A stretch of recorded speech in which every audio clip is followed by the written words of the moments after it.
اللہ کے رسول صلی اللہ علیہ وسلم اللہ رب العالمین کے حکم سے فتح مکہ کو چھوڑ کر کے مدینہ چلے آتے ہیں، لیکن ایک موقع ملتا ہے اللہ کے رسول صلی اللہ علیہ وسلم کو، جب مکہ فتح ہوتا ہے اس وقت اللہ کے رسول صلی اللہ علیہ وسلم کو موقع ملتا ہے کہ ان کفار مکہ کو بدلہ لیا جائے، لیکن اللہ کے رسول صلی اللہ علیہ وسلم نے بدلہ نہیں لیا۔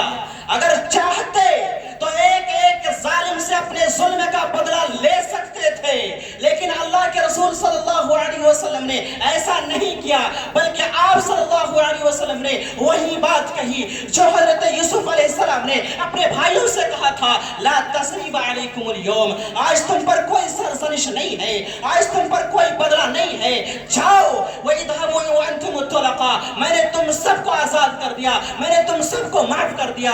یہ حال تھا اللہ کے رسول صلی اللہ علیہ وسلم کا ایک دوسرے کے ساتھ۔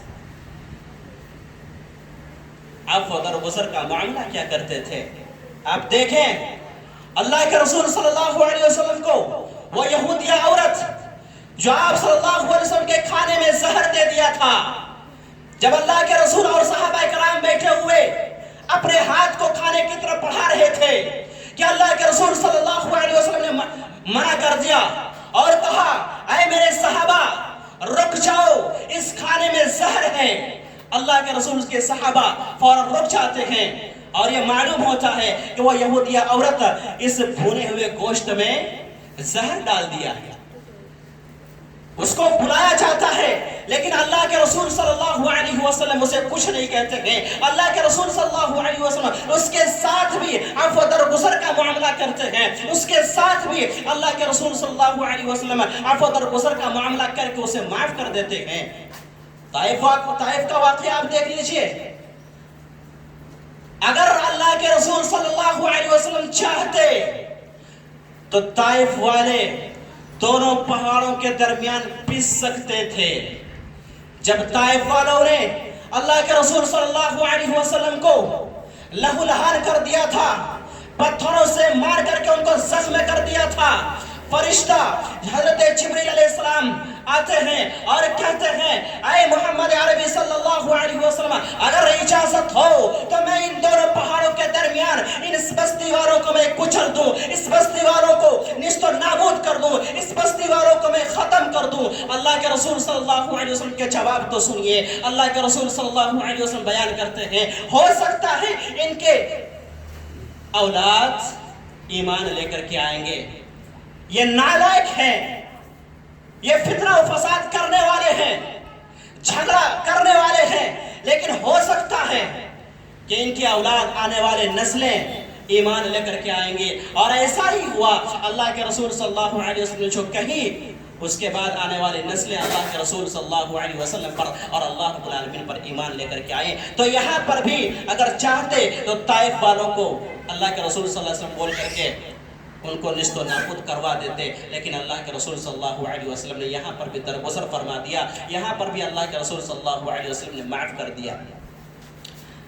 آئیے دیکھتے ہیں ایک اور واقعہ کہ یہاں پر بھی اللہ کے رسول صلی اللہ علیہ وسلم نے کس طرح معاف کر دیا۔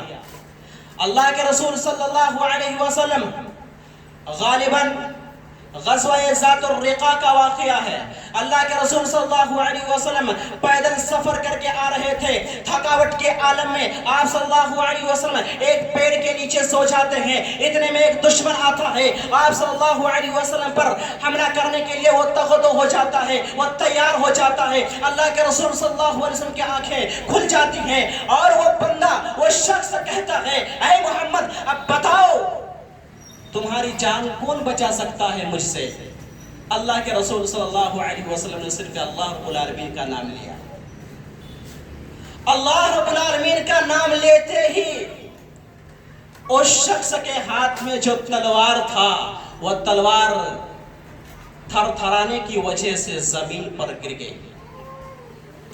اللہ کے رسول صلی اللہ علیہ وسلم نے اس تلوار کو اٹھایا اور کہا، اب بتاؤ تمہاری جان کون بچا سکتا ہے، کیونکہ اب تو میرے پاس تلوار ہے، اب تجھے کون بچا سکتا ہے؟ لیکن اللہ کے رسول صلی اللہ علیہ وسلم نے بھی یہاں معاف کر دیا، درگزر فرما دیا۔ جب وہ شخص جانے لگا، راستے میں وہ جاتے جاتے سوچنے لگا آخر کیا وجہ ہے، کیا ایسی تعلیم ہے کہ وہ مجھے معاف کر دیے۔ وہ سوچنے لگا، سوچنے پر مجبور ہو گیا۔ فوراً وہ شخص اللہ کے رسول صلی اللہ علیہ وسلم کے پاس آتا ہے، اور اللہ کے رسول صلی اللہ علیہ وسلم کے پاس آنے کے بعد وہ اسلام قبول کر لیتا ہے۔ تو ایک دوسرے کے ساتھ بھی شفقت کا معاملہ، رحمت کا معاملہ کرنا ہے، عفو و درگزر کا معاملہ کرنا ہے۔ اسی طریقے سے اللہ کے رسول صلی اللہ علیہ وسلم کا ایک آئیڈیل اور ایک نمونہ یہ بھی ہے، آپ صلی اللہ علیہ وسلم نے عبادت کر کے ہمیں دکھلایا کیسے عبادت کرنی ہے۔ رات رات اللہ کے رسول صلی اللہ علیہ وسلم عبادت کیا کرتے تھے۔ اما خدیجہ، اما عائشہ رضی اللہ عنہ پوچھتی ہیں، اے اللہ کے رسول صلی اللہ علیہ وسلم، اللہ رب العالمین تو آپ کے اگلے اور پچھلے تمام گناہوں کو معاف کر دیے ہیں، آخر کیا وجہ ہے؟ کیا آپ اتنی عبادت کر رہے ہیں، اتنی تکلیف کا سامنا کر رہے ہیں؟ تو اللہ کے رسول صلی اللہ علیہ وسلم کا جواب دیکھیے۔ اللہ کے رسول صلی اللہ علیہ وسلم فرماتے ہیں، افلا اکون عبدا شکورا، کیا میں اللہ رب العالمین کا شکر گزار بندہ نہ بنوں؟ آج ہم صرف نماز پڑھ لیتے ہیں اور یہ سوچتے ہیں کہ ہم اللہ کا شکر گزار بندہ ہیں۔ پوری رات آپ قیام کرتے تھے، اس کے باوجود بھی کہتے تھے کیا میں اللہ رب العالمین کا شکر گزار بندہ نہ بنوں؟ آج ہماری یہ حالت ہے۔